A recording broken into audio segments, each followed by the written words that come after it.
Welcome to this explainer. Let's be honest, if you've ever wrestled with a suitcase that just won't zip, or stared in pure defeat at a closet completely bursting at the seams, you know the struggle is real. Well, you're in exactly the right place today. We're going to dive into the definitive guide to mastering vacuum storage bags. Whether you're moving across the country, packing for a massive vacation, or honestly just trying to get your seasonal home organization under control, we're going to unlock the secrets of this absolute game changer of a packing tool. Let's get right into it. 80%. That is a staggering number. We're talking about reclaiming up to 80% of your physical storage space simply by using these bags the right way. Just picture taking 5 massive, puffy winter coats and shrinking them all down to the thickness of a single folded sweater. Seriously, it's not magic, it's just really good mechanics. And by the end of this explainer, you're going to know exactly how to pull that off every single time. So here's our roadmap for today. Number 1, the magic of compression. 2, choosing the right size. 3, what not to pack. 4, the perfect vacuum seal. And 5, avoiding common disasters. All right, let's kick things off with section 1, the magic of compression and reclaiming your space. Now, vacuum bags obviously shrink things down. Sucking out all that excess air compresses bulky clothes and duvets down to a fraction of their normal size, which, is amazing for moving or storing seasonal gear. But here's the thing, it's actually about way more than just saving space. Once you pull that air out, you're essentially creating a force field. By getting an airtight seal, you're completely locking out humidity, which stops mold and mildew right in their tracks. You're blocking dust mites, you're keeping out moths that just love to chew through your sweaters, and you're even stopping random odors from spreading around. It's basically an impenetrable protective shield for your favorite fabrics. Moving right along to section 2, choosing the right size, or what we like to call the Goldilocks rule. Because look, when it comes to these bags, bigger is absolutely not always better. You really have to match the bag dimensions to exactly what you're doing. Otherwise, you're just wasting space. If your bag is too small, you're going to compress your clothes really unevenly. But if it's too big, it's going to fold awkwardly, trap pockets of air, and actually create super deep wrinkles while wasting precious suitcase space. So for backpacks and carry-ons, you want that 18-liter small bag, perfect for thin stuff like shirts and socks. Check luggage. Step up to the 41-liter large bag for those heavy winter coats. And for home storage, that's where you break out the massive jumbo bags, which are scaled perfectly for big, bulky, king-size duvets. If that sounds like a lot to juggle, take a tip from Sarah, a travel expert who has packed for trips across 58 different countries. She says if you only buy one size, buy the 21L. It fits almost every type of trip. This right here is your universal Goldilocks sweet spot.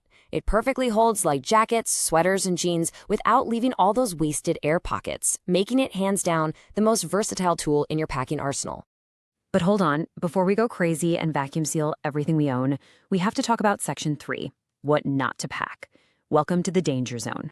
It is completely crucial to know what survives the vacuum and what gets totally destroyed. Everyday stuff like cotton t-shirts, standard polyester pillows, sturdy towels, they are completely safe. They'll bounce right back. But there is a very strict do not pack list. For instance, do not put memory foam in a vacuum bag. The prolonged compression will literally break down the foam's cellular structure, and I promise you, it will never support your neck the same way again. Leather items, they'll develop permanent, unfixable cracks. Delicate silks and formal wear will get wrinkles so deep you might actually never get them out. And those expensive down jackets, they literally rely on trapped air to keep you warm. If you crush them for too long, they lose their fluffiness and their insulation basically forever. Oh, and before we leave the danger zone, here is a massive warning that catches literally everyone off guard. Volume shrinks, but weight stays exactly the same. Because you can suddenly fit so much more into your suitcase, it is incredibly easy to accidentally go overweight. Let's put it in perspective. You could easily fit 25 pairs of jeans into a single 41-liter bag. It's going to look tiny and fit perfectly in your luggage, but it will weigh over 35 pounds just for that one single bag. So please, always weigh your stuff before heading to the airport. Okay, let's get into the mechanics in section 4, the perfect vacuum seal, complete with some surprising plot twists. When it comes to achieving that perfect seal, we've got a classic battle of the pumps.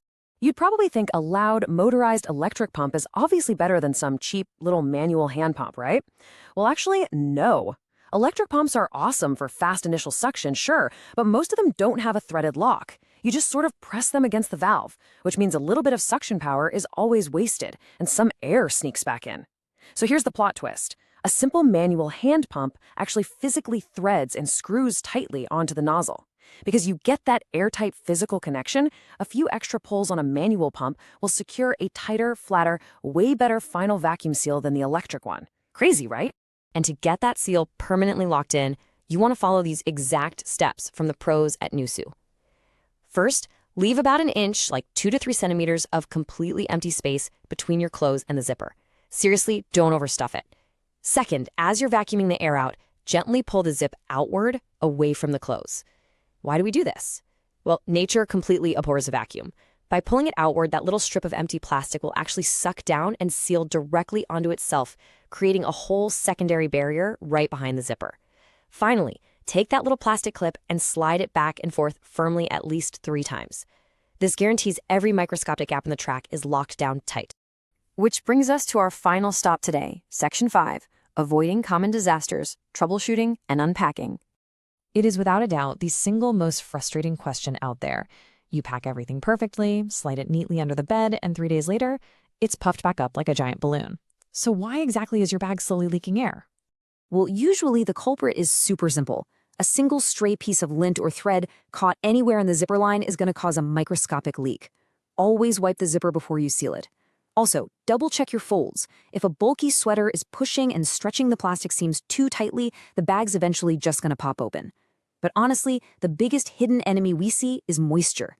If your clothes aren't absolutely bone dry when they go in, that trapped moisture turns into a horrible musty smell and eventually mold. A fantastic pro tip is to toss a tiny silica gel packet right into the bag before you seal it to suck up any hidden humidity. And keep in mind, these aren't meant for decades of storage. You really need to unseal and air out your fabrics every 6 to 12 months just to keep the fibers healthy. Now, what happens when you finally open these things up?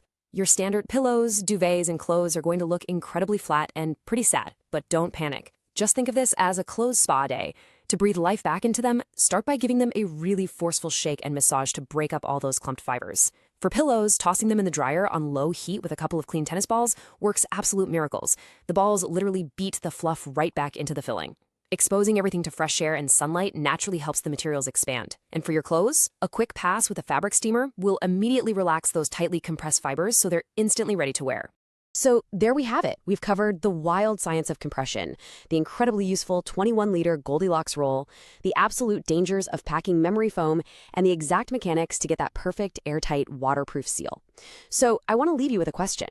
Now that you're officially a pro and hold the secrets to mastering vacuum storage bags, which overflowing closet, crowded basement, or totally messy suitcase are you going to conquer first? Thank you so much for hanging out with me for this explainer. Now get out there, start packing, and enjoy reclaiming your space.